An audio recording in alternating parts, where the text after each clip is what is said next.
حال ٹھیک. بسم اللہ الرحمن الرحیم.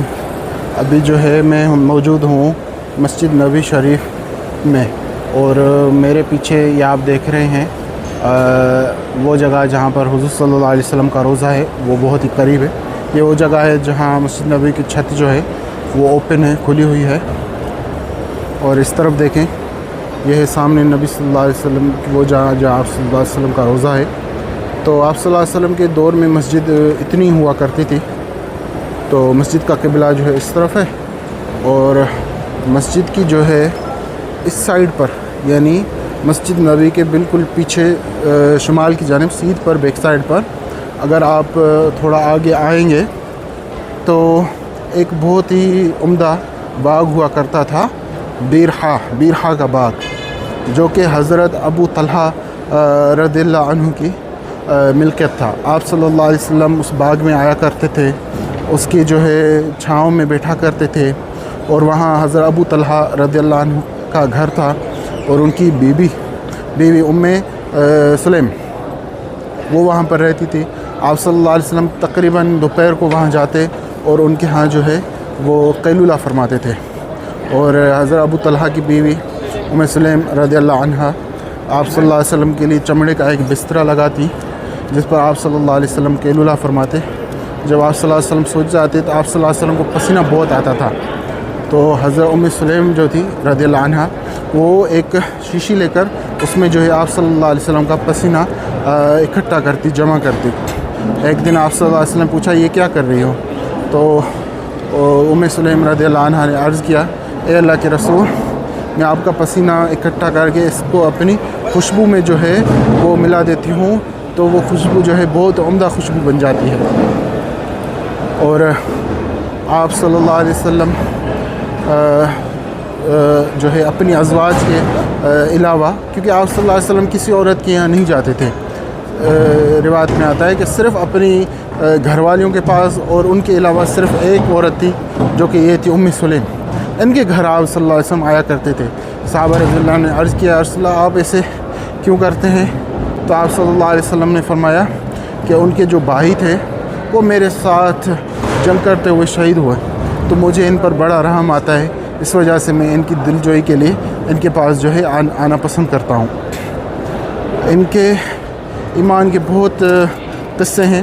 اس ویڈیو میں جو آپ کو بتانا مقصود ہے وہ یہ ہے کہ یہاں پر وہ باغ تھا، اس جگہ پر، یہ جو آپ 21 نمبر گیٹ یہاں پر دیکھ رہے ہیں، یہ سارا ارد گرد یہ سارا باغ تھا.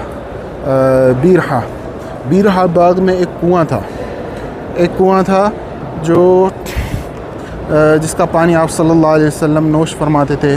آپ صلی اللہ علیہ وسلم اس سے وضو فرماتے تھے، اور غالباً یہ بھی آیا کہ آپ صلی اللہ علیہ وسلم نے اس میں اپنا لعاب مبارک بھی ڈالا ہے.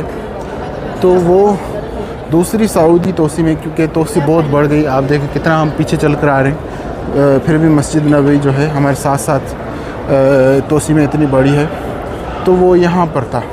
یہ دیکھیں یہاں پر 21 نمبر گیٹ کا نشان لگا ہوا ہے، اور یہاں اس قالین کے نیچے، اگر آپ اس قالین کو اٹھائیں گے تو نیچے سعودی حکومت نے اس کنویں کی نشاندہی کے لیے گول ٹائل لگائے ہوئے ہیں. وہ ویڈیو میں لگا دوں گا، آپ دیکھ سکتے ہیں اس میں.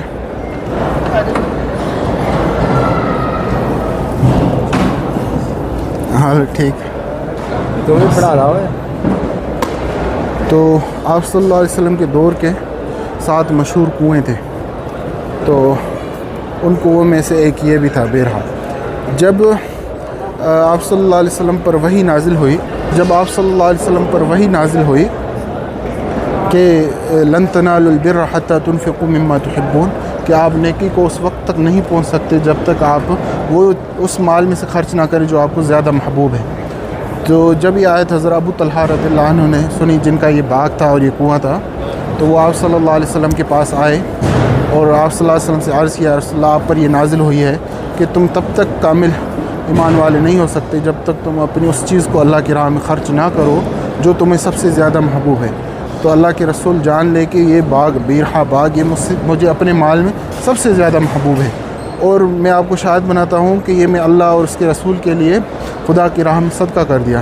آپ صلی اللہ علیہ وسلم نے فرمایا بہت خوب. کیا ہی عمدہ مال ہے تمہارا، اور جو تم نے بات کی وہ میں نے سن لی، اب اچھا ہے کہ تم اسے اپنے رشتہ داروں پر تقسیم کر دو۔ تو حضرت ابو طلحہ رضی اللہ عنہ نے عرض کی، اے اللہ کے رسول میں ایسا ہی کروں گا۔ تو انہوں نے جو ہے اس باغ کو اپنے رشتہ داروں پر جو ہے صدقہ کر دیا۔ تو یہ سارا وہ باغ تھا، یہاں پر بہت بڑا باغ تھا، کنواں جو ہے اس سائڈ پر تھا۔ تو اس کا کچھ حصہ جو ہے حضرت حسان بن ثابت رضی اللہ عنہ کو ملا، کچھ حصہ جو ہے حضرت اوس بن شداد کو ملا، کچھ حصہ دوسرے مطلب 3-4 صحابہ کو یہ حصے میں آیا۔ حضرت حسان بن ثابت رضی اللہ عنہ کا حصہ جو ہے حضرت امیر معاویہ نے 1,00,000 درہم کے عوض ان سے جو ہے وہ خرید لیا تھا۔ تو یہ ان کے ایمان افروز واقعہ ہے کہ کیسے، اور کہتے ہیں کہ اس آیت پر سب سے پہلے عمل کرنے والے یہی ہیں، یعنی حضرت ابو طلحہ رضی اللہ عنہ۔ اس آیت لن تنالوا البر حتى تنفقوا مما تحبون، اس آیت پر سب سے پہلے عمل کرنے والے یہی صحابی ہیں۔ اس کے علاوہ جب یہ صدقہ کر کے اپنی بیوی کے پاس ادھر ہی آئے، اس باغ میں ان کا گھر تھا، اور ان کو بتایا تو انہوں نے کہا کہ واللہ بہت ہی جو ہے اچھا سودا تم نے کیا ہے، نفع بخش والا سودا کیا ہے۔ ان کا ام سلیم رضی اللہ عنہا جو حضرت ابو طلحہ رضی اللہ عنہ کی بیوی تھی، ان کے پہلے شوہر سے جو کہ مسلمان نہیں تھے، کافر تھے، پھر وہ اسلام نہیں لے آئے، شام میں جا کر جو ہے انتقال کر گئے۔ تو اس سے 2 بیٹے تھے، ایک حضرت انس بن مالک رضی اللہ عنہ اور دوسرے حضرت برا رضی اللہ عنہ، اور حضرت ابو طلحہ رضی اللہ عنہ سے ان کو 2 بیٹے ہوئے، کافی بیٹے ہوئے، لیکن ایک ہی زندہ رہا، حضرت عبداللہ بن ابو طلحہ رضی اللہ عنہ، اور یہ اس جگہ پر وہ کنواں تھا۔ اور حضرت عمر رضی اللہ عنہ جو ہے ان کے بیٹے بھی تھے، جو کہ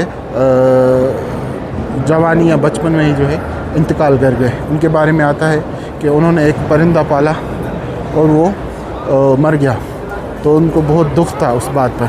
آپ صلی اللہ علیہ وسلم نے ان کو دکھی دیکھا تو وجہ پوچھی کہ یہ دکھی کیوں ہے، تو انہیں بتایا گیا، تو آپ صلی اللہ علیہ وسلم ان کی دلجوئی کے لیے انہیں فرماتے، یا عمیر ما فعل النغیر، اے عمیر تمہارے پرندے کے ساتھ کیا ہوا۔ اور بھی ان کی جو ہے ایمان افروز کہانی ہے جو احادیث میں آتی ہے کہ چند صحابہ کا کھانا جو ہے وہ 70 صحابہ نے نوش فرمایا، وہ بھی جو ہے یہیں پر واقعہ پیش آیا تھا۔ ابو طلحہ اور ان کی بیوی جو ہے کہ جو ہے سیرت نبوی میں بڑے ایمان افروز واقعات موجود ہے، وہ آپ اس بات سے اندازہ لگا سکتے ہیں کہ اتنا عمدہ باغ اللہ تعالیٰ کی ایک آیت نازل ہونے پر انہوں نے سارا اللہ کے راستے میں صدقہ کر دیا۔ تو ابھی تک کے لیے اتنا ہی، امید ہے آپ کو اس کنویں کے بارے میں اچھی معلومات حاصل ہو گئی ہوگی اور ویڈیو آپ کو اچھی لگی ہوگی۔ انشاءاللہ اسی طرح کی ویڈیو کے ساتھ پھر دوبارہ ملاقات ہوگی۔